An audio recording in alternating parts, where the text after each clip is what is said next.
Community Cups, hosted by Salon Place, 732 Washington Avenue between Prospect Place and Park Place. If you're looking for a beautician, professional beautician, 732 Washington Avenue, Salon Lee. Ask for Winsome, 718-230-4100. Live from Brooklyn, New York. Our host tonight, Donnatella and Rickie James. And we have a guest from Brooklyn, New York. Turning it over to you, Donnatella. Oh my goodness. I wish everybody saying my name that way. Donnatella. I love that. Happy Friday. It's a lot of interesting energy. And today we're super excited with Mr. Ron McClammy visiting us. And you are familiar with my brother from another mother, Rickie James. Right on. Woo, how are you gentlemen doing today? Excellent. I'm doing well as can be. All right. I think I am as well as can be. And again, where are we? We are at Lee Hing's Salon on Washington Avenue. And remember, you can reach out to them via their social media platforms or go on Google, do a search, contact Winsome if you want to rent a booth, or if you're someone looking to get your hair did, you can come here as well. And we have other professionals as well. But tonight is Friday, and I feel like Mr. McClammy is ready to tell our viewers the name of his platform, because we need to start there. Who are you, sir? Oh, wow. Well, good evening, everyone. My name is Ron McClammy, better known as Ron the Renaissance Man in the social circle. Who am I? A father, a husband, an entrepreneur, a community activist in the Brooklyn, New York area. That is very, very impressive. And while we're doing introductions, I feel like Rickie James, can you let people know, who are you, sir? Well, I am Rickie James, the son of Bob James, right. the owner, the original Harlem Renaissance man, way back in the days when there was the Cotton Club and the other issues. I came out from that background, again, eating sweet potato pies and banana pudding. So this is a new avenue for me, working with other people other than my father. So, well, we're happy to hear. So tonight we have we have a descendant of a Renaissance man, and we have another original Renaissance man. Yes. And I guess that makes me a Renaissance woman who likes sheer items, right? As you can see. But I am Donnatella from My Hungry World, which is a small business. And what I most love about what I do is engaging in community and learning more about our Black and Brown brands. And I think I really want to turn the mic over. This is, instead of being more like an interviewing process, because I had a chance to look at your social media. You're on TikTok.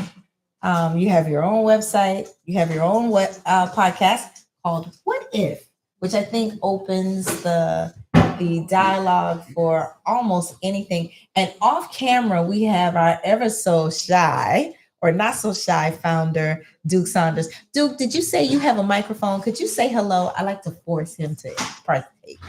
Hello, Brooklynites. Hello. Love you. Okay. We're not going to spend too much time with the person who's off camera. But if in a perfect world on this Friday night, what would be your leading topic if you want to familiarize? And remember, check out the caption because there's some interesting information there about Mr. McClammy from a personal perspective and also your small business. Okay. But how would you like to open up the discussion? Well, once again, we're talking about our community and what we do and what we can do to better our community. So I'm going to start off by saying I am the president of Brothers in Business. We started this organization about 6 years ago. Mhm. It's a movement. We're a collective of Black men who've decided to rewrite the narratives. Mm. We're fathers, husbands, leaders, and entrepreneurs who believe in iron sharpens iron. Okay. Our purpose is simple: to empower, to educate, and to elevate.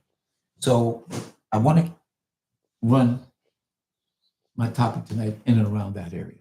Well, that's great. I think that is a pretty high level and detailed introduction to who you are, what you do. You guys, ladies, I know you're watching. You heard the keyword husbands, so don't get excited. Sounds like this is an organization full of husbands. So we'll be asking about their brothers and their uncles, right? Yeah. Okay. And that's just, to add a little humor to it. And don't let them run, Donnatella. Don't let them run. Don't let them get away. I'm an Aries. I definitely will not do that. But on a more serious note, it's a pretty profound statement. You are changing the narrative. And I think that in itself is something that we want to explain what that means. What narrative is it that you want to recreate for the world to see you professional men, you husbands, entrepreneurs? What narrative? I'm going to go back. Okay. Let me go back to my childhood growing up in Brooklyn. Okay. I was raised by two strong parents, Mm-hmm. where my focus was education, discipline, and work ethic. Okay. We are losing that Two family homes. in two family homes. We're losing the discipline, we're losing the education, and we're also losing a lot of the work ethic. Mm-hmm. My parents were entrepreneurs, Mm-hmm. builders on both business and community. Mm-hmm. So for me, I'm looking to recreate that. Myself, the brothers I'm associated with. Okay. And I just want to add a caveat because the internet is a very funny place.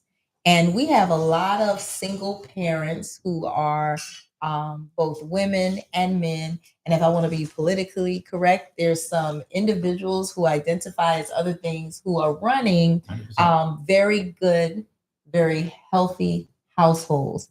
I myself was born into a two-family home, but at a very young age, my parents separated, and my mother is the epitome of everything that you just described. Education, my mother has her master's as well. Structure, yes ma'am, no ma'am. And if you were out of pocket, there was a switch that you were introduced to in my age of growing up, which is that discipline that you say that is missing. And I have to say, I was born in Birmingham, Alabama, grew up in Columbia, Maryland. I often say if I grew up in Brooklyn, I wonder if I would be a different person. I don't know if you're familiar with the term latchkey. Okay. Yes. Right. Latchkey, So yeah.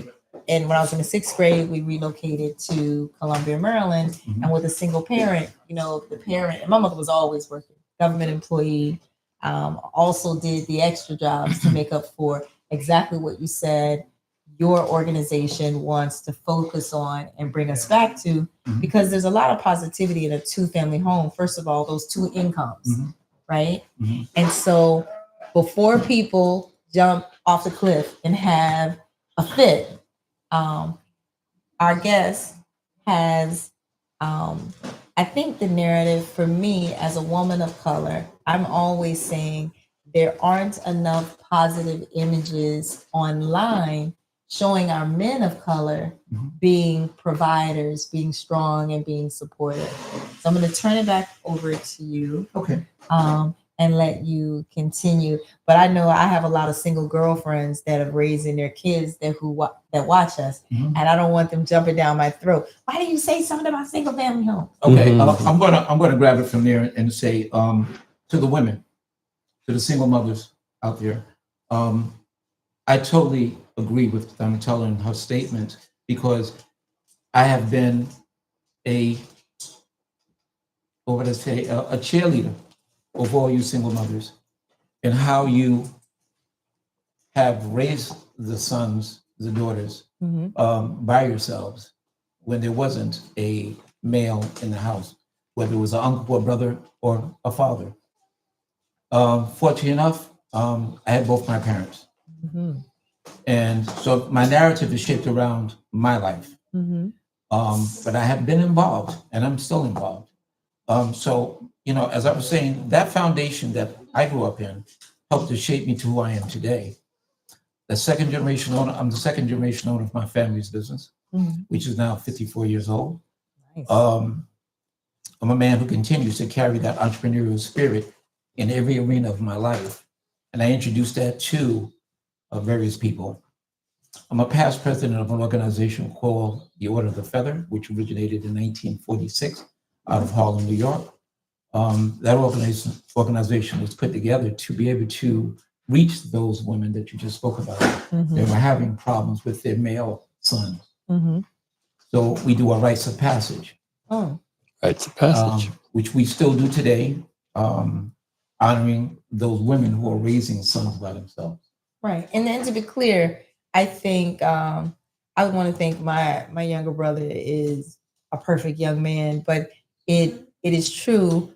A woman can't raise a boy the way a man would, and a man can't raise a daughter the way a woman would, right?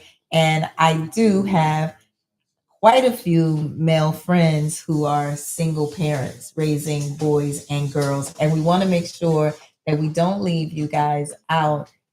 We see you, and maybe you can look into Ron's organization to see how you can leverage the services they have being single fathers. Well, I'm going to speak on that. As single fathers out there, I have been one. In my bio, you'll see that I have 3 sons and a daughter. My sons, my first born, I raised on my own. From the time he was 7 years old, I had full custody of him until he was out of high school. My second 2, which are my twins, they're 31 years old today. God bless you. I've been involved in all of their life. So I've had the challenges as a single father. And as you heard me say earlier, I am married, but I just got married. Oh, congratulations. I'm married. Congrats. Married in 2022. Oh, So that's still kind of like a newlywed. Yeah, Congratulations to you and Mrs. who's out there watching, I'm sure. well, we just celebrated our 3rd wedding anniversary on October 3rd. So I say that in working as a single father for the mothers and the fathers, Mhm. it's a struggle. You have to find out the opportunities that are out there. You have to be who you are to your children. Once again, fortunately enough, I had the discipline that was given to me by my parents to be able to instill that in my sons. Of my twins, one is a captain of the New York City Parks Department police Oh, nice. that covers all of Brooklyn Bridge Park. The other one is a supervisor for Trader Joe's in Manhattan. Mhm. And my firstborn works for Whole Foods in Jersey. So out of them, I have 3 grandchildren. One of my oldest is my grandson who works with me in another occupation that I'll speak about shortly. So I do understand that ability to reach out there as a single parent, Mhm. mother, father, but we're talking about coming together. Mhm. We're talking about changing the narrative. How do we do that? We become involved. I believe too many fathers are not involved with their sons, Yeah. with their daughters. I think when you look out in the world today, you see what's happening. Every time you turn on the news, there's some altercation happening with our people. And we ask ourselves that question: how could it have been changed? How could there have been a difference made in the lives of those children? And a lot of it comes from home. The same thing we talk about, everything, the seed starts where? At home. Mhm. And so if we're watering that seed properly, then we should hope that it blossoms to something more than what we're seeing each and every day. The fear of walking out in the streets and wondering what's going to happen. I was at an event on Friday, it was a jazz event at Sister's Place in Brooklyn. And the host made a comment, and it struck me. He said he was in Brownsville and the kids started fighting. He said he stood back with the people he was with. He didn't know whether the guns were going to be pulled out. We should not have to live like that. Mm. We should not have to worry about that. When my wife goes out to the store in the evening, I shouldn't have to worry about whether she's coming back or try to run outside to meet her on her way back. But we do. So we don't do enough in building the consciousness of our young people. So that brings me to this. Brothers in business, one of the challenges we have is adopt a young person and adopt an elder. What does that mean? We have so many elders in our community that are living alone, that are struggling. The last voting session we had an elder that passed me by and asked me, she said, Ron, I really want to go vote, but I'm scared to walk by myself. Will you walk with me? I said, 100%. So we, as young men and older men, need to find out who lives in our community. Yeah. You see, I grew up in Bed-Stuy, and I grew up during a time when I knew everybody on my block. Mm-hmm. So I knew the elders on my block. So I knew to knock on their door and say, do you need anything from the store? Are you okay? We're not doing that today. Our elders are living in fear. Now let's talk about adopted youth. I think everybody, every man, every family should see a youth and say, how are you doing today? What are you doing? Talk to them, be involved. Don't just look at them and push yourself away from them. Yeah. One of the things I did in speaking to the youth, I'm always asking, what's their vision? What's their 5-year? What's their 10-year plan? Then I'm asking them, what are you reading? Mm. Yep. I was an avid reader. Growing up with my parents, growing up as an only child, I read a lot. So I had my imaginary friends, I had my books, and that's what I did. So when I'm running into young people today, they're a bit taken back when I ask that question. Well, some of them are not reading anything. I ran into a young man the other day at this restaurant in Brooklyn. And he worked there. He came over to the table. We were just leaving a political event. And we got to talking. And he told me his vision. Because I asked questions. And I asked him, what was he reading? He said, wow, thank you. I said, you're welcome. I don't remember the name of the book, but I offered him some other books to read. And I said, can we get in touch with each other? He said, yes. So earlier today, we did a Zoom together. Him and I at 12 o'clock. He was at work. And he was punctual. 12 o'clock, he was on my Zoom. So I think that's great, but I'm also going to say, as competitive as this market is, we might not want him to be Zooming while he's at work. Well, he was in his office, so I imagine he had the opportunity to do so. Mm-hmm. So, what I'm saying is, taking that time to reach out to our young people, to find out what they're doing, to offer some assistance. I mean, at this stage of the game, I think anyone, especially at my age, has had some skill sets, has developed some contacts. And are we using to help our youth, to help our elders? Are we doing anything to change the narratives in our community? So. No, I think that's, Rickie, I'm going to pass over to you because I hear that you see this adopt an elder, adopt a youth in action. Yeah. Not in Bed-Stuy, but in Clinton Hills. Okay. In South Jamaica. Okay. In Queens. I was embarrassed when someone says, you're adopting an elder. You look at you, trying to look good, trying to look that person.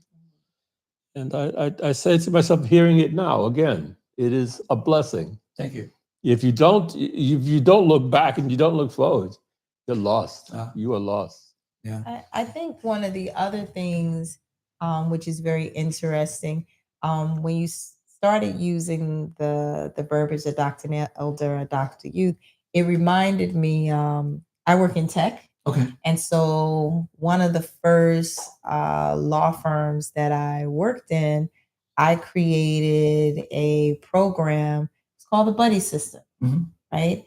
One of the ways that you keep retention in almost any organization, right, is to build from within. And so I work with a lot of law firms or investment banks.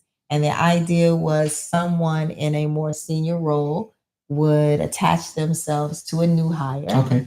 And that new hire, regardless to what role they were acting in, you were to be their buddy, right? Buddy. So that person, if they had mentorship. questions, it's a form of, and that's what I was getting to. I think the word mentor is not being used as much. Oh, right? I do. Which and And that's great. yeah, and I'm not talking about us as individuals, because clearly if we're on community cuts, we are already community, right? Mhm. But on social media or day to day when you're walking down the sidewalk, and I think a lot of that is because I remember when I was young and I thought I was invincible, kind of like a superhero. When you're in your teens or 20 something, someone's mentioning a 50 or 60-year-old to you, unless it's your grandmama, you're like, oh my gosh, 50 years old. Ooh, that's old.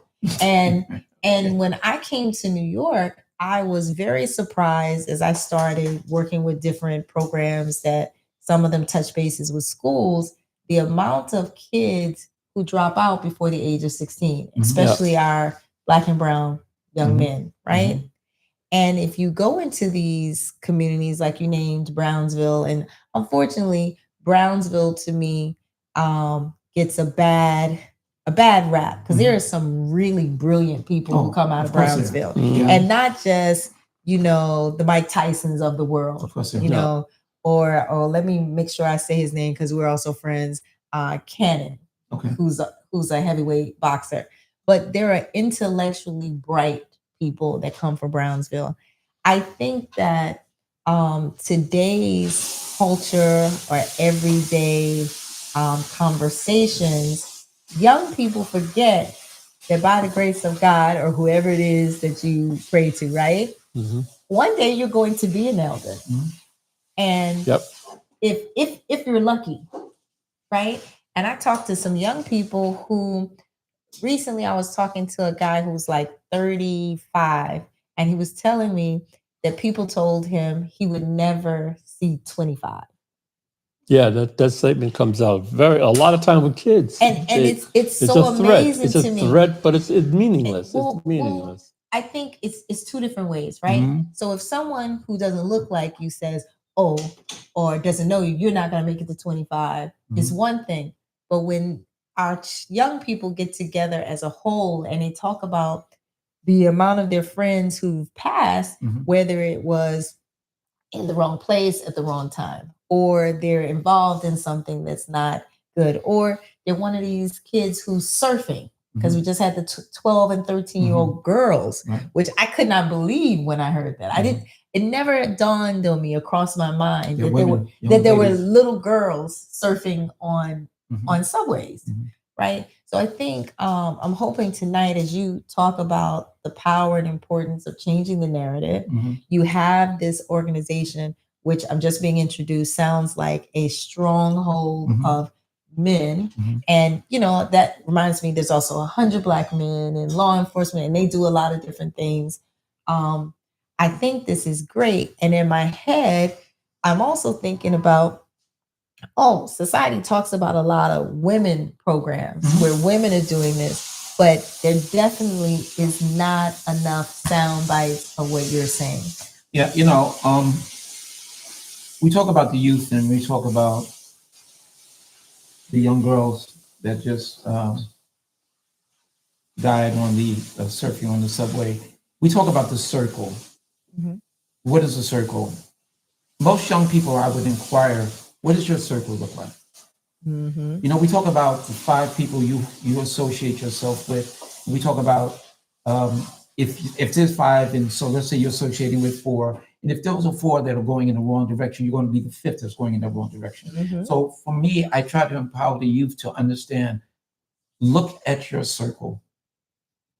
Understand what your circle and what they're doing. Now, had those 2 young ladies had a stronger circle, they may have never been on top of that subway. Because somebody would say, no, don't do that. Well, interestingly enough, and we're going to leave that topic alone, but the 12-year-old just met the person who took her on the train, who was a 13-year-old, online some days before that. And see, the point on that is what attracted her to her. Well, I would beg to differ and say, where was her interaction with her parents? Oh, no, I agree. Yeah, and I know what attracted her to that individual, and then you have to say, if you just look at what society normally looks at, 13-year-old, 12-year-old. People forget, and this is a blanket statement not pertaining directly to those two girls. The number one space that pedophiles and just say unsavory characters are lurking for children is now social media. Okay, so with that point, many years ago, I was part of an organization that did a community meeting at the Children's Museum in Brooklyn. And one of the questions that was posed to, why are our youth being pulled to the drug dealers industry? My response to that was because we as parents are not listening to our children. So when you talk about the social media, they're on the social media because maybe we're not listening to them. Maybe we're not asking the questions we need to ask. I mean, growing up, I sat at the dinner table with my parents when I ate dinner. I wasn't off in my room eating alone and my parents were eating somewhere else. So we had community, not only outside the home, but inside the home. So my parents got a chance to ask me, how was your day? Well, I'm always playing devil's advocate, right? Okay. I think in 2025, social media is inescapable. The biggest problem I see with technology is you have a lot of adults, a lot of parents who don't know technology. They don't want to learn technology. Okay. And they are not understanding from my point of view or my level of expertise that you can learn technology or technology will learn you, especially with AI. And so some of that is due to lack of education, lack of access to equipment, but it's also accountability in our school systems, right? And the United States school system is a little scary. I looked at a statistic that talked about the amount of children who have really low reading scores. Let me touch base on that. As I said, I've done a lot of things. And I've been blessed. I've taken on challenges. One of the challenges I took on was running a program called the D.O.E program, the Department of Education. They had a program that merged with the Department of Employment. Okay. My contract was 152 students that were marginal in school in Brooklyn. I ran a program out of Restoration. I had 152 students that I had to get through the program, making sure they maintained their school averages, stayed in school, and then do a 2-year follow-up in college. Those students came every day. I had an 85% graduation rate. Those kids were rough, but I gave them, you have to speak their language. You mentor them at the same policy. If at all, you go to them and make sure they understand what the nature of your business is. I mean, I used to show up to open up the doors for my class, and they'd be standing there. It doesn't matter what the weather was. Yeah, because they enjoyed what I gave it to them a different way. And probably part of that also was not knowing the demographic in their household. I think most kids, they say children learn the most between the age 0 and 5. 100%. I talked about that. And most children want to do good. Okay. So if the majority of data or information is coming from a good place, those children will gravitate to that. And to go back to what you said about why kids or why people in general may be attracted to the drug dealers or the gangs, right? Because that's prevalent, that's huge. And it does speak to sometimes what's lacking in the household, but sometimes it's not lacking in the household. Oh no, it's not 100%. Sometimes you have a household where there's 2 family, a 2-person or 1-person. The adults are working so hard. Oh, you can have the perfect environment. Yeah, there is a trust factor that my child wouldn't do this and that, and in Brooklyn, especially during the end of the pandemic, and even now, why our high school and middle school kids are not allowed in Kings Plaza Mall or the Atlantic Terminal. I just am amazed, or the McDonald's on Vanderbilt, right? When these children get out of school, it is, or even on their way to school, they're very cliquish in terms of where they go, right? And if you pay attention and you just watch the kids, the ones that kind of click together kind of look alike. You know, you have the really cutesy girls that are doing their hair, or the ones that are maybe in uniform, but they roll their skirt just a little bit. The guys, the ones who all have on the shiesty masks that are all together, or the sweatsuits. But when they get outside, I think it's a little bit different no matter what the home life is like, because now social media is letting them see all parts of the world, right? What they had back in the days, helter skelter, that's running from rooftop Yep. to rooftop. Okay. It's a dare. Okay. If you can't do it, you're gay. You're gay. You're this. You're bad. Yeah. To miss that reputation, they do helter skelter. They would I think run out in the middle of the street. I think that's the equivalent to like drill music. Yeah. Right. Yeah. And with the girls nowadays, there's so much pressure.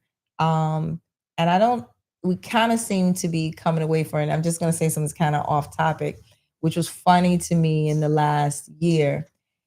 Kim Kardashian did something that another Black popular celebrity did a year earlier. So there's a very popular celebrity, I think her name is Black China or something like that. She was a BBL girl. She had fillers in her face. She removed all of that. So you can get these surgical procedures done and you can take them out. And for her, if I remember correctly, she was transitioning. The fillers in the lips. All over the place. She was transitioning from what she was doing now. And when she took the fillers out, still a very beautiful person. And now she had this regular slim body. And if I recall, she was starting to talk more about religious things. And when she took everything out, you know, for me as a woman of color, I saw people attacking her. Well, Kim Kardashian did the same thing recently, and the world went crazy. Like, oh my gosh, she's so much bigger. Not that much negative connotation, right? And so it reminds me of when our young people are growing up, what do we see that is signs of beauty, signs of intelligence? We just had our young kids watching the former vice president run for presidency and be degraded, right? And this was all over the place, vice president of the United States. All over. And all over the place. I lost some friendships because of, you know, the use of AI and the use of technology and the way you can manipulate images. And on social media, women, to me, are bullied much more, right? But then from a man's perspective, I also think we tear down our men. So I'm excited to hear about your program because you have men of color. I have brothers, I have uncles, I have cousins. And whenever you think of, you know, something negative online, normally it's attached to a Black and brown person or a man, right? So it's just, if you don't take anything else from me tonight, I am telling people you have to engage technology, because we're at a point now that in the next 5 years, even less than that, a lot of us with AI and robotics are going to miss out. You know, I'm an IT specialist, retired from Metro North Railroad. I teach computer literacy. I taught locally at Hope City Empowerment Center. I teach at the library currently. I have students. My last student was 86 years old. She was a retired educator that needed to learn how to read better. She was in a reading group. So yes, we need to know more about technology. I remember when the ATMs came out and my mom didn't want to go get money. She said, Ron, go to the bank for me. Because it was unfamiliar territory. So yes, we need to learn more about computer literacy. We need to learn more about AI, what it can do for us and not what it can do to hurt us. But that takes time. That takes education. That takes somebody getting out to word and saying, listen, I got free classes. I'm doing some classes at the library. And for those who don't know, there's a library on Eastern Parkway in Brooklyn. It's a public library. They do some amazing things here. They have a whole career center. You're Yeah. talking about the main one. The main library. Yeah, they absolutely do. And you may see me there. Devices. Yep, you may see me there anytime. I'm in one of the rooms and I'm teaching. Why? Because we have to give back. I'm giving back. You know, I believe that we need to do that, and I believe we need to do more of that. We need to, you know, it's that thing of each one teach one. Yep. And it takes a village. And it takes a village. I learned guitar. I Okay. learned Revit. I learned CAD. All in that library. Oh, now same library. Same Look at library. I'm there all I the remember time. the days of AutoCAD. I used to teach AutoCAD as well. And funny enough, my first project here in I know you guys think I'm 21, but I'm about to give away some secrets here, right? So my first project when I came to New York, I think it was 98. I was working for New Horizons, which is a technical training school. Okay. Right. And so my whole job was teaching Microsoft Office and things of that nature. And when I left there in 99, I worked for a company called ZenCon. It's an Asian-owned technology school. And one of the programs that I worked for or that I had was ages 17 to 24, kids from the Harlem Empowerment Zone. Okay. And it was a program like what you said, right? So it was job readiness. I had to write a curriculum to help these children get their GEDs. Okay. They were given Metro cards to come to class. Okay. They were given Metro cards. Right. The young men were required to wear slacks, a collared shirt, and a tie. Mm-hmm. It was my first time coming in contact with, I think, like Big Lots or something like that. Big Lots, yeah, because I literally took these kids because you and I both. I took these kids to buy ties. And what was interesting though, at first the kids were against it, the young men, because they said where they came from, which was government housing in like Harlem or wherever. Okay. The only time they saw men in suits is when they were going to court. Mm-hmm. That's what these young kids told me. And at the same time, I understood the struggle that these kids have from the moment they walk out of their door to they get where they are and they come back. Because I had one young lady that I had to have her put out of the class. Okay. She was about 18 or 19 years old, very attractive. And at the time, you walked her. It's a live show, you guys. We're in a salon and barber, right? So you will see people walking past the camera. But this young lady, at the time, her favorite artist was Lil' Kim. Okay. So this young girl who didn't have a GED would show up to class every day with a different colored wig. Mm-hmm. And back then, everybody was still rocking Coogee. So she'd have on a Coogee outfit, Coogee, the line. And I have one in my house. Yeah. Each day I would try to talk to this young girl and tell her how important it was that she get her GED. Mm-hmm. And one day in class, she said to me, she was like, I would say what she said, Miss whatever, but I don't want y'all to know my last name. But she said to me, she goes, I don't have time for this class. Why do I need to do this for you to help me? Because we also did job placement. Mm-hmm. And this young girl danced. She had a younger sibling. And in her household, she was paying for her young sibling to go to school. Wow. Right. And so she was explaining how much money she made dancing, but she was coming to the class.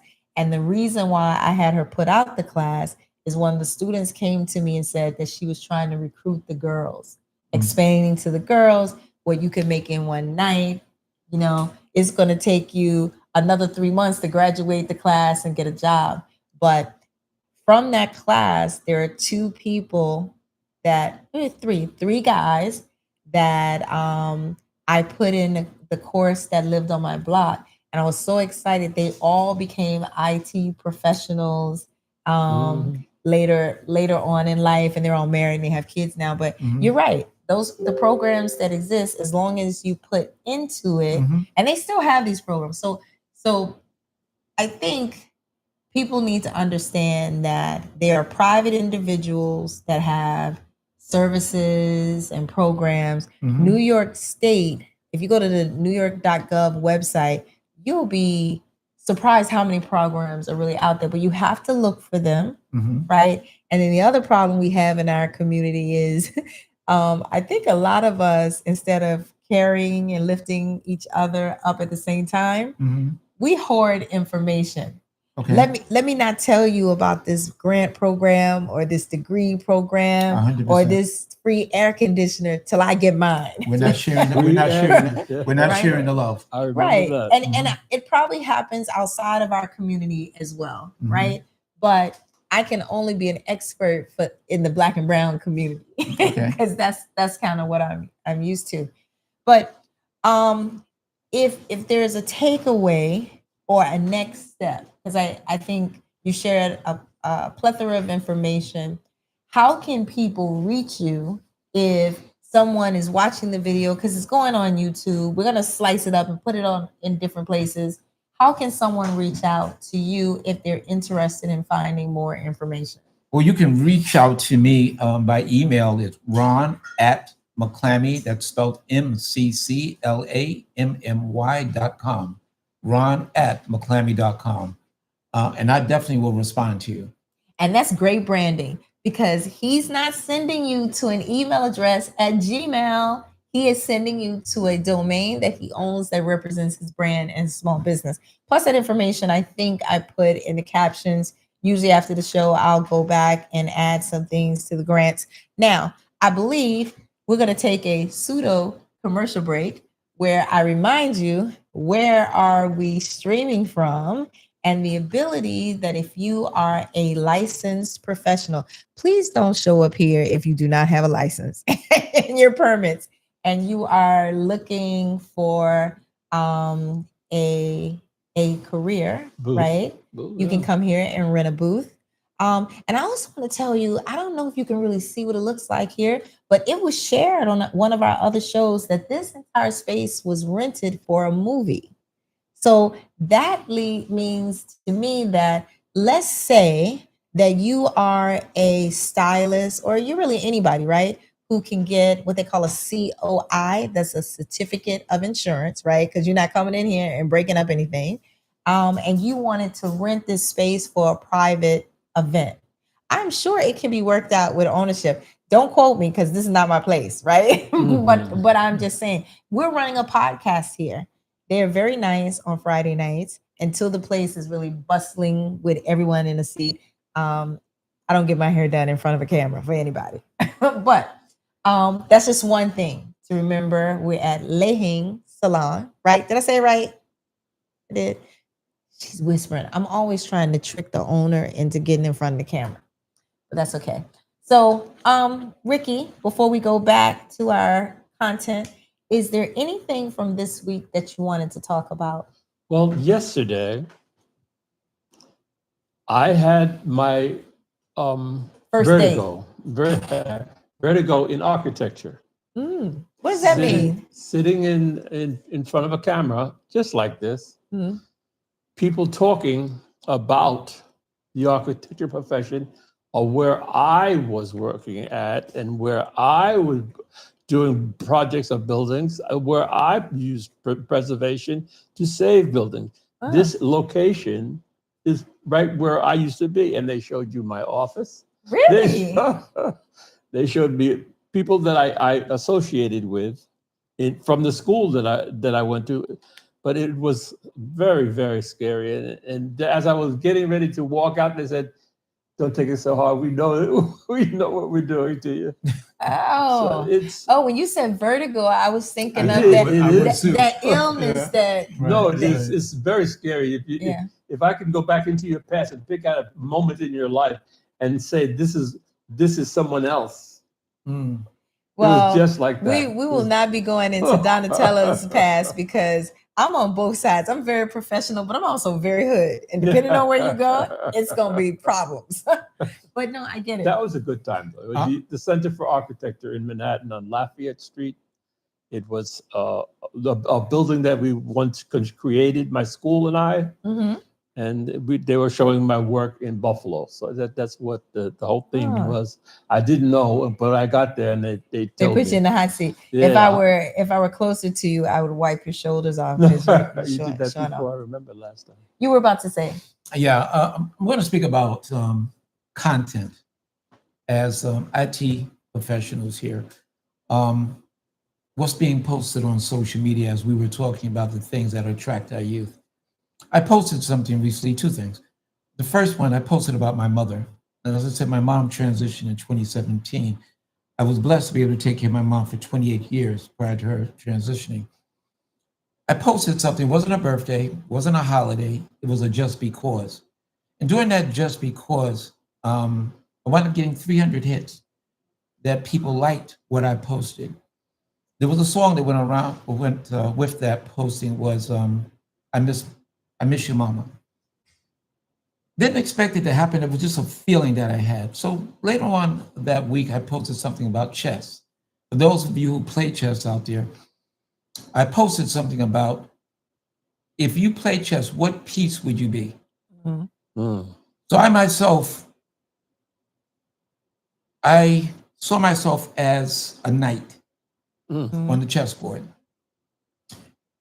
Had angle. And yes, and why a knight? Well, a knight moves differently. It jumps over pieces. It moves to the left. It moves to the right. It jumps over obstacles. So I saw myself as that, and that's what I also try to share to as many people as I possibly can. So I posted in one young man who I helped get into school many, many years ago. He saw it and he texted me. So I'm going to read to you what he texted. He said, "Ron, that is so cool." He said, "I never thought about it, but I believe I started as a pawn." He said, "Where in gangs or the army, being expendable, I dodged everything they threw at me." He said, "Forces more powerful than me, and when I felt trapped and nowhere else to go, cornered, not knowing if I would make it to the other side, a knight named Ron McClammy came and took out the obstacles and got me into the computer school. Right. He fought for me to make it to the other side, and I became a queen who ended up checkmating the king, who was close to taking me out. And with the knight Ron, I finally won the game." Flown across the USA, working for major corporations, and even was able to see my mother watch me walk across the stage at Madison Square Garden to get my degree with honors in computer networking and technology. He said, "Thank you, Sir Ron, for saving my kingdom. And I'm forever grateful, my friend, my brother, my Black Knight for life." Teardrops. I dropped the mic. Now, I say that because we need to do more of that in helping our youth. Now, I helped this young man from a school I graduated from for technology. I became the recruiter for that school. They hired me 3 months before I graduated. And I saw him. I saw him at a place I was the executive director for. He was eating with his wife. He came every day, 4 days out of the week. And I approached him about an opportunity, once again, many years ago. He went for the interview, and they refused him because he wasn't dressed properly. Now, this young man was a veteran, spoke 3 languages, dealing drugs in the streets of New York. I went back to the school and I fought for him. He graduated the second highest in the school's history at that time. Oh. So he stayed with me. We communicate on a regular basis, as you're seeing right now. And once again, this happened over 10 years ago when I was able to give him that opportunity, or share that opportunity with him. We have to change the narratives. We can't just look at our youth out there and not give them something, not offer them that helping hand. You know, when I climbed that mountain, I'm not reaching to the top before I reach back to grab the hand of the person behind me. That's how I live my life. I watched my father, I watched my mother do it. My father was one of the few people in Bed-Stuy at that time, African-American, that opened the doors for employment for many of my friends that worked for my family. So I look at that. Those are the lessons I learned. Change the narrative. Each and every one of you, you have something to offer. You have something to give. Yes, you do. Whatever that skill set may be, teach it to a young person that'll give them hope so they can look 5 years, 10 years down the road and see what the possibilities may be. Looking ahead. You know, change their narratives. Because if they're looking at, the only thing they're looking at is what's on on YouTube or the hip hop, if that's all they're saying, nothing against hip hop. Mhm. I grew up in hip hop era, but if that's all they see, it's like wanting to be the best basketball player, and everybody's not going to make it. So what else do you have? What else do you offer? What other skill sets do you have? So learn to be able to help those who we see each and every day. I'll walk out there. I'll surf the internet. Once again, retired from Metro North. I'll look to see if there's opportunities available. I'll print them out. I'll go on the corner. I say, listen, guys, they're hiring. It's not a McDonald's job, but this is a job that will train you. I've been approached by people who didn't know how to fill out a resume. Come with me. Let's go to the library. Let's fill this out. Let me teach you how to do that. I'm going to give you that time because I'm retired. I have my time is my own. So to be able to give back to my community, oh man, it's such a powerful thing. And until we learn to do that better, we look at our communities and we can shake our heads at those young people, but then what are you doing? Which is a comment that was made to us on Friday when I was at Sister's Place.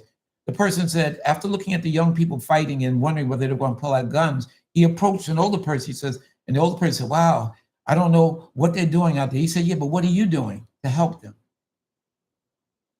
So that's a challenge to each and every one of you who's on this YouTube channel. What are you doing to change the narrative? Donnatella spoke about my organization, Brothers in Business, and yeah, we're a blessing. We're 6 years in, but trust me, some of you that's on this may have known about the Slave Theater on Fulton Street. Yep, I know of it. I had an organization with some other brothers back then. We were trying to reach out and help as many people as we can. We brought in speakers to speak on that stage. So see, the path for more is a path that I've been on most of my life. So once again, I challenge each and every one of you. Reach out there and change someone. One person at a time.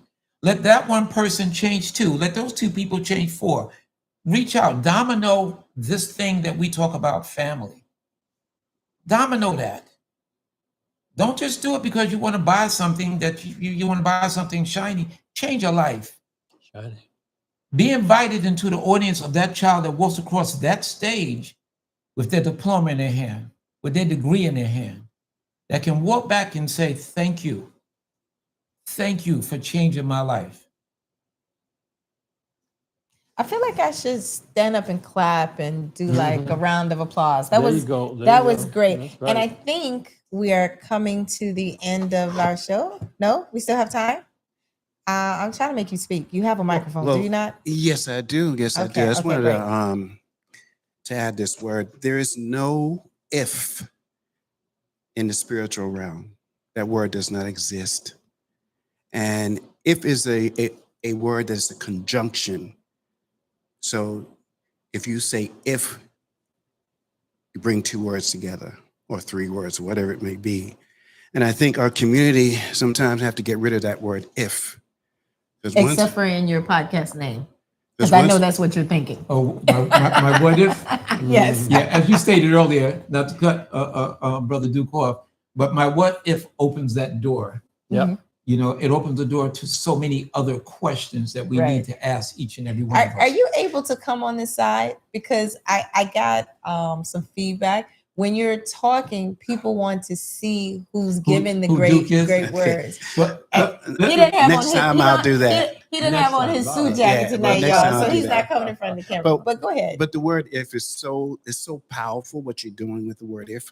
But on the other spectrum as well is that when we start to give our life to God, God is within us. okay. Right. And so when I'm hearing and listening, there's no if in the spiritual realm. That means that you can do all things. Not it's not 100%. if you can do it, it's when you can do it. Mhm. So if, when you look up the word, if it is a conjunction Mhm. to another word or to whatever you have that would Can't connect to stand it. alone. The if it can't Right. stand alone. So in my theory, from my perspective, there's no if. It's just to go out and do it and go out and be it. Basically, that's what I'm saying. Well, and I agree with you, Duke. I'm I'm of the mindset that I don't just talk it. You know, Walk that walk. I walk it, you know, each and every day. When I walk out my door, I'm walking out my door to communicate my message. I don't walk out thinking, and I have that discussion with some of my business associates. So whether I'm standing at a bus stop, I was standing at a bus stop with my wife downtown Brooklyn by Barclays, and I was standing next to a young lady. We're waiting for the bus, and I said, "Hi, how are you doing?" She said, "Okay." So we got to talking. My wife was sitting next to me, and I asked her, "So what do you do?" She started laughing. She said, "I don't even know you." I said, "Okay." I said, "Well, my name is Ron McClammy. This is my wife, and we retired. I retired from Metro North. My wife retired from Transit." I said, "Now you know me." She says, she started smiling. Said, "Yes, I do." And she wound up being a teacher. She was an educator. Yes, Ron, I just want to just remind you, the Barclays Center. Yes. It was you and I. I was going to touch that. You was going to touch I was on going to that. touch that. It was you and Barclays Center would not be there. Yeah. If it wasn't for you and I and others that came together looking for jobs for our community. So what Duke just brought up was the building of the Barclays Center. We were part of an organization called Build. The president was James Cardwell. And I was hired as the community liaison. I reached out in the community to reach out to a variety of people that needed jobs in the construction industry to go in and help to build the Barclays Stadium. Met a lot of people. And did I know what I was doing when I started? No, but the challenge was great. I jumped into it. And to the day, Duke and I have known each other since then until now and doing some amazing things and the things that we were going to do that we can still do. So yes, we were part of that. But I'm going to speak on that young lady that was at the bus stop. Thank you. You're welcome. So we got on the bus together. I told her that I had taught for 8 years. And I told her the type of teaching I did. She says, "That's what I want to do." I said, "Well, you can do it." When we got on the bus, by the time I got off the bus, the young lady had given me all of her information, which I shared a variety of different things with her to move her needle to where she wanted it to go. So once again, it's that level of communication. It's talking to people that we don't talk to. We'll stand and we're too shy, we're too afraid, we're too whatever to open our mouths to just have a conversation. I think we need to have more conversations in our communities. I think that opens the doors to so many things. The opportunity that my wife and I are in now has to do with travel. We travel around the world now. I never traveled. Why? Once again, raised my children, took care of my mother. An opportunity was presented to me. And I said, okay, let me think about it. I thought about it. Before my wife was my wife, I introduced her to her because I knew she had the gift of hustle. And I use that word. Hustle. My wife was a strong hustler. And I said, listen, can I introduce you to something? Now, I want to say this to everybody. I knew my wife almost 50 years. I knew her for 50 years. Her father was my martial arts sensei, the Honorable George Cofield. And Cofield. you remember Cofield, Yes, Brother Duke? Yes, I do. And so I knew her for 50 years, over. So we came together. We've kept in touch. We did our things and we came back together. And as I said to everyone, we married in 2022. And prior to getting married, I introduced her into this business, the business of travel. She loved it. She was doing some other things. And she said, you know, I love this. And since then, we travel everywhere. And we introduced travel to so many other people that it's been amazing. Now, I'm not talking so much about that opportunity other than it was an opportunity that helped change lives. That's what we need to do more of. Change the narrative. Right now, people are losing jobs left and right. We have someone in the White House that's cutting the legs from underneath the civil servants. And then you have to ask, people are paying mortgages, school tuitions, car notes. What are they going to do? What are they going to do to make that happen? We have to take a leap of faith. And see, that's a lot of times we're afraid, especially in the New York region. We're afraid to take a leap of faith. We think things are scams. We think things are this. Do the research. Don't take anything for granted. Do the research so you can move into an area that may very well change the ability to do things for your family. And here's a challenge for each and every one of you. You have grandchildren or children who are going to college. Imagine being able to walk in that college and say, how much is it? And write the check for that tuition. Imagine that. It's doable. But are you willing to put the work in to do it? You'll go to work a 9 to 5 for so many other people, but are you willing to do that 9 to 5 for yourself? Now, mind you, now I'm an entrepreneur, running behind my dad since the age of 13.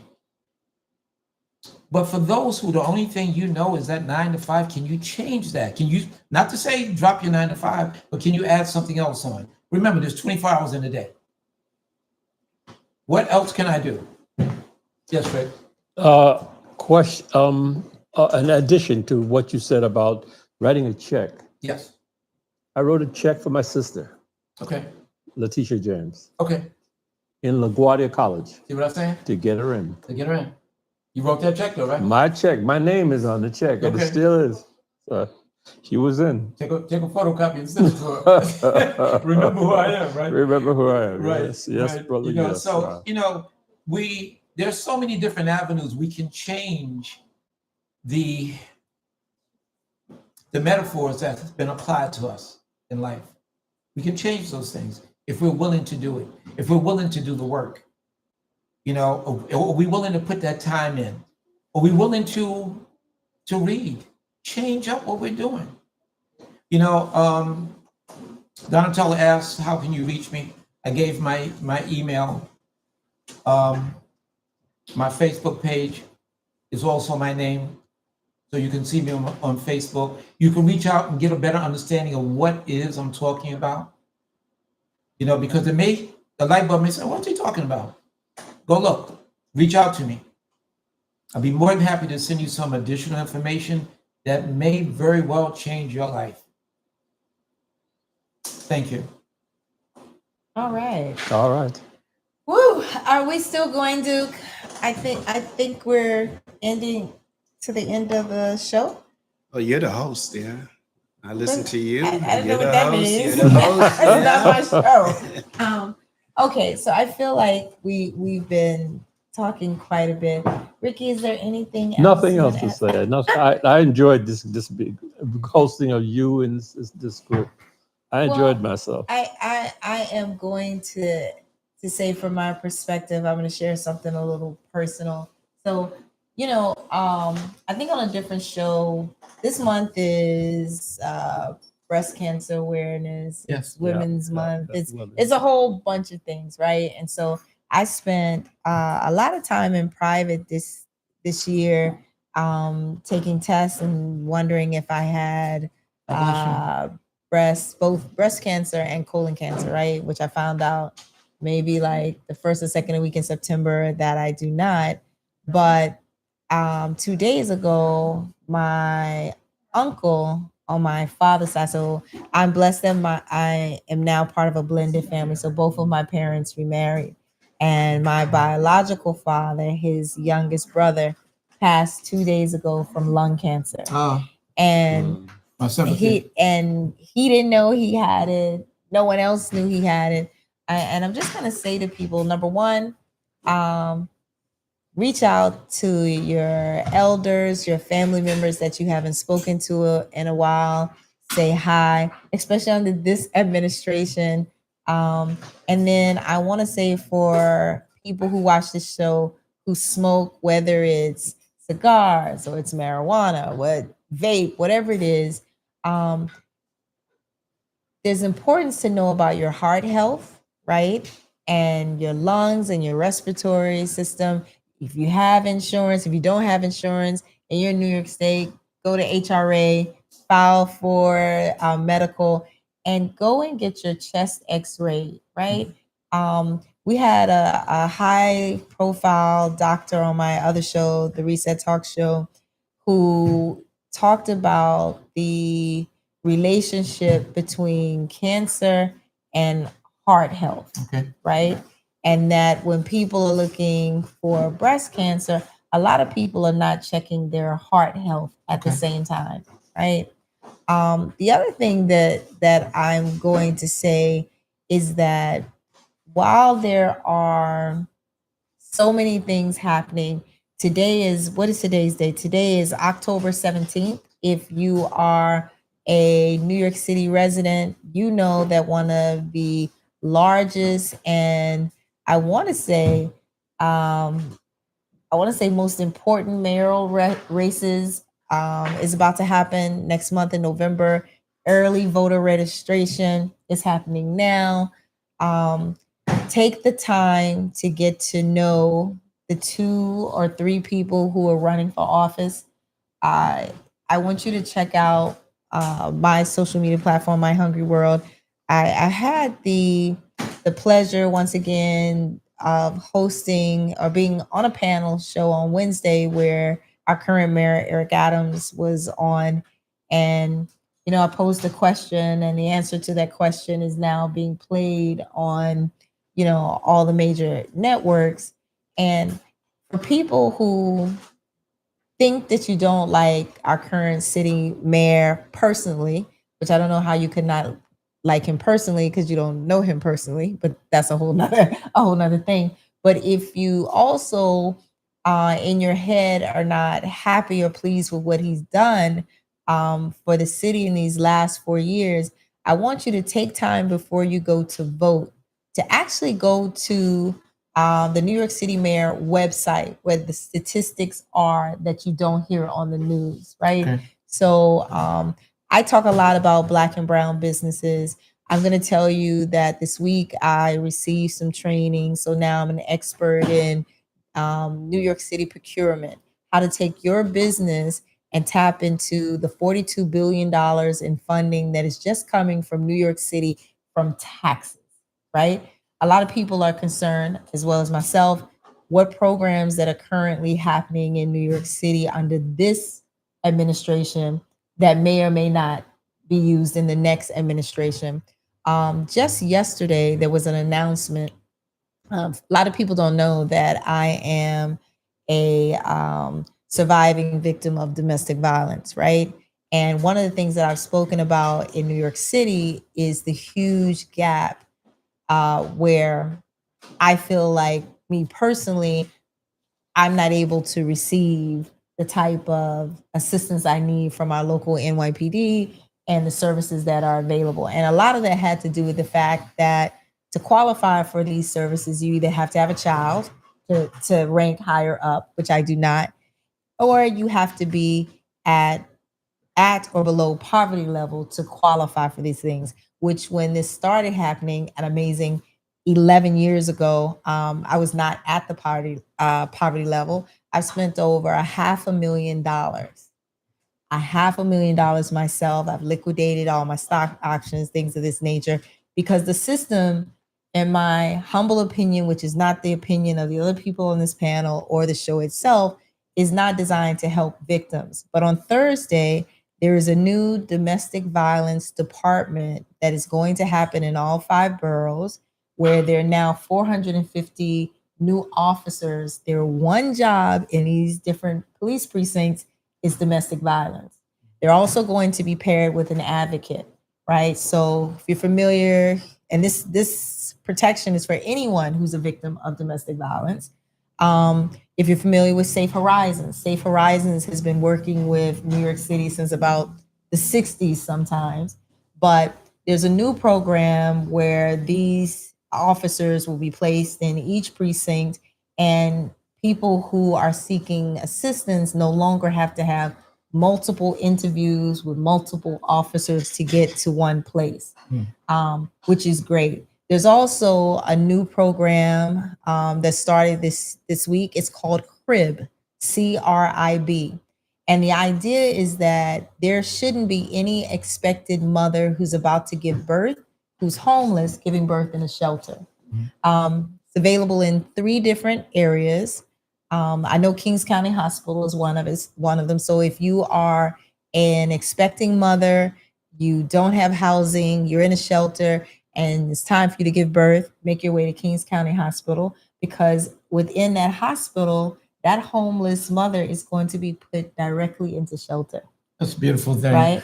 And just one more thing. And there's something called a baby bag, right? So you give birth, you get housing, you also get a bag to take with you. I think it has like a $200 value that gives you the necessities of things that you need in order to take care of that baby when the baby's first born.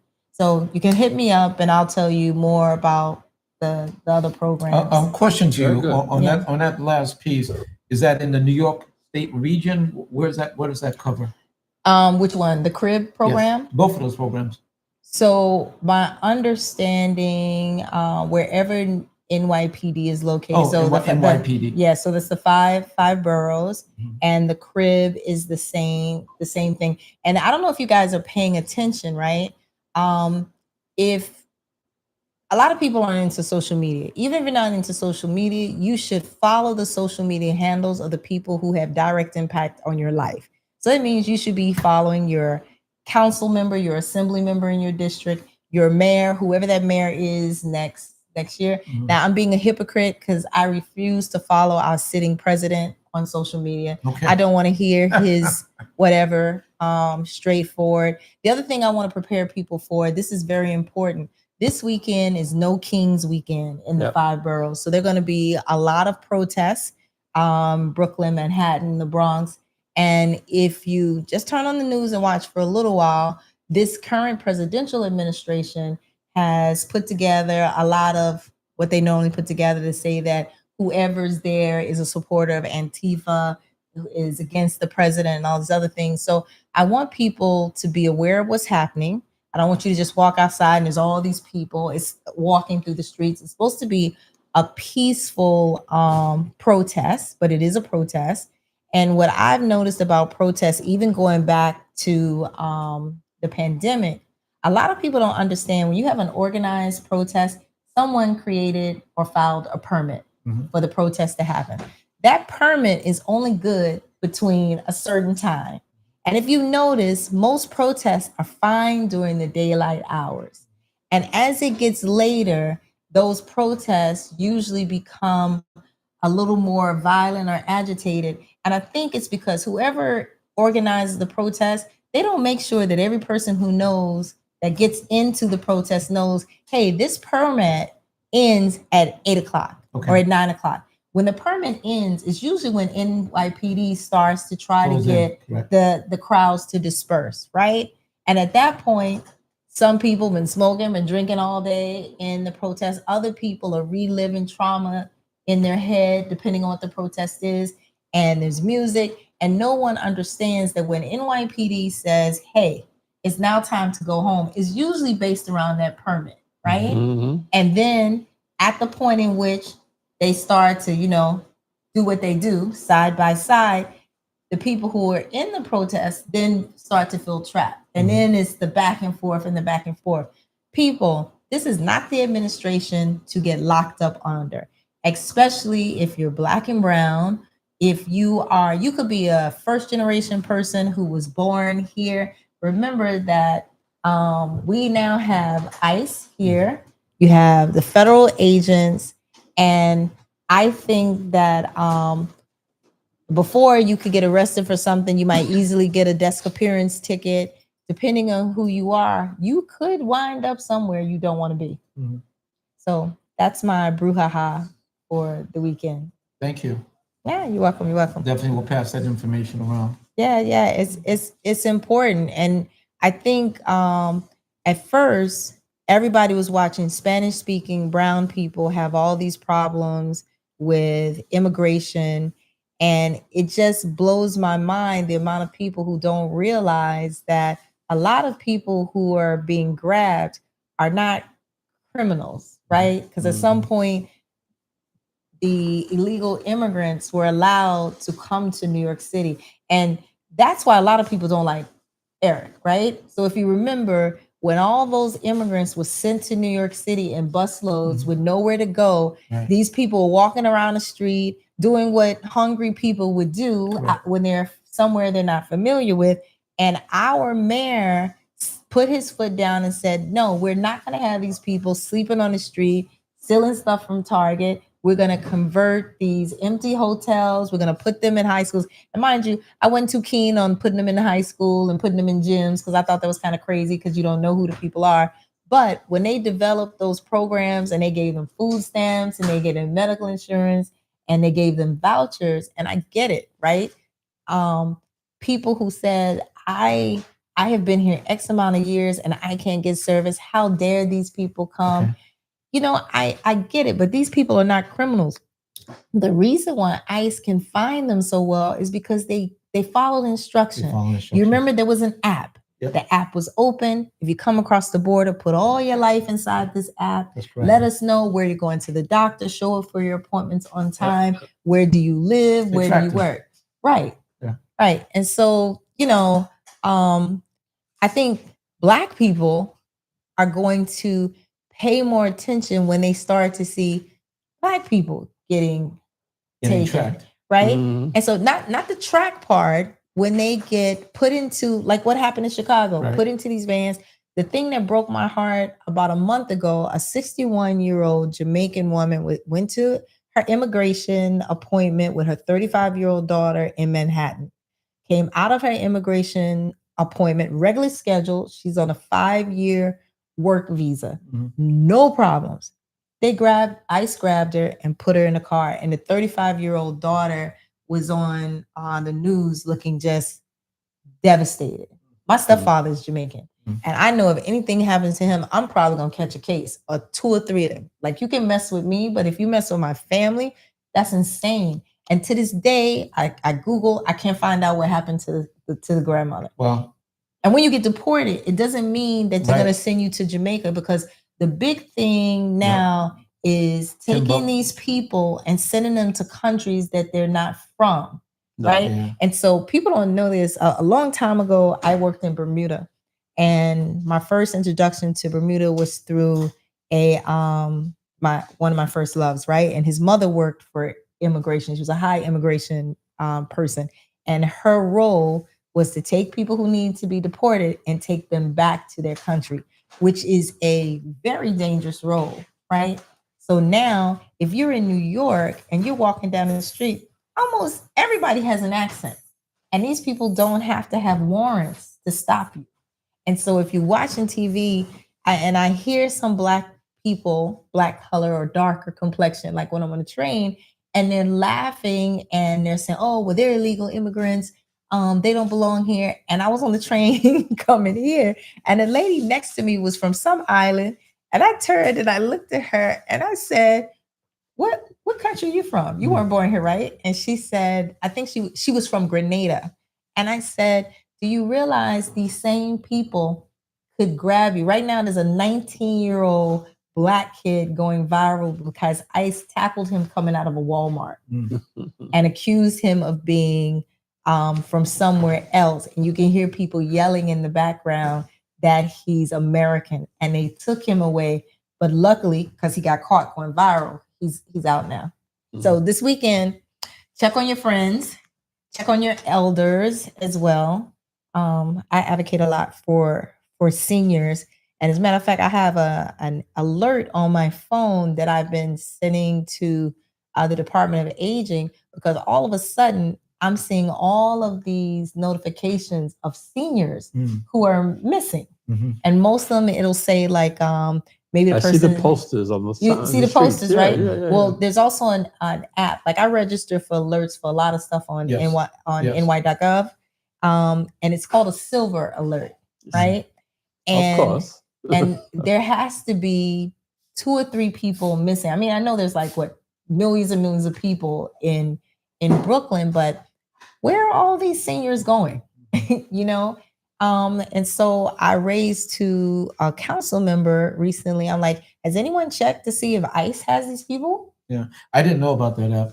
Silver, what is it called? Silver what? Yeah, it's a silver alert. Okay. So you have like on ny.gov, especially if you're a small business, I'll give you one of my little gold nuggets, right? If you want to know anything about any city agency, you go to their website, you enroll in their newsletter, Okay. right?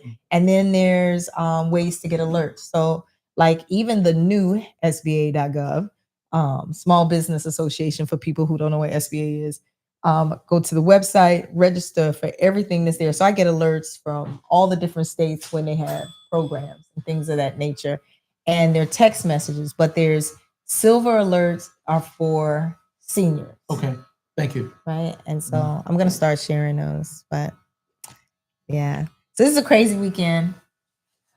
My life is going to explode this weekend. So we will see what happens. Anything else? Anything from the salon that we want to share? I tried to plug as many times when I don't know what I'm talking about.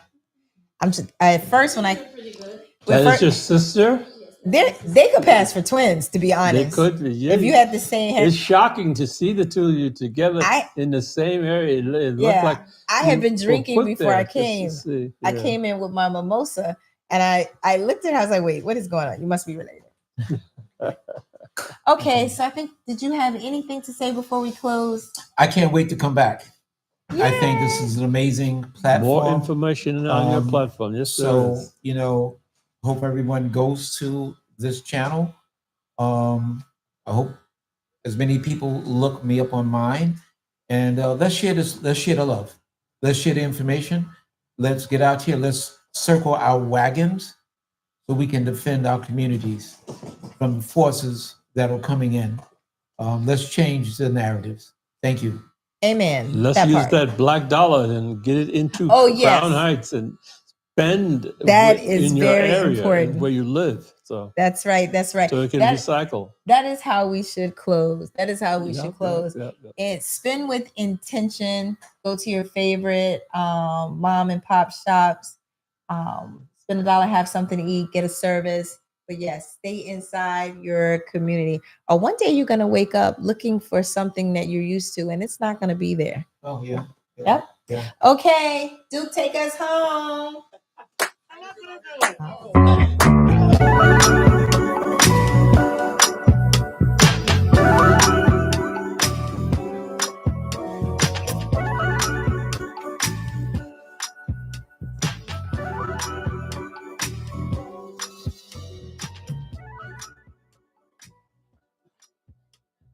Welcome to Community Cuts, 372 Washington Avenue, hosted by Salon Leahy. If you're looking for a professional barber, professional beautician, ask no more, 718-230-4100. Ask for Winsome. Another great show, guys. Thank you so much. Family, I should have said family. Family. Another great show.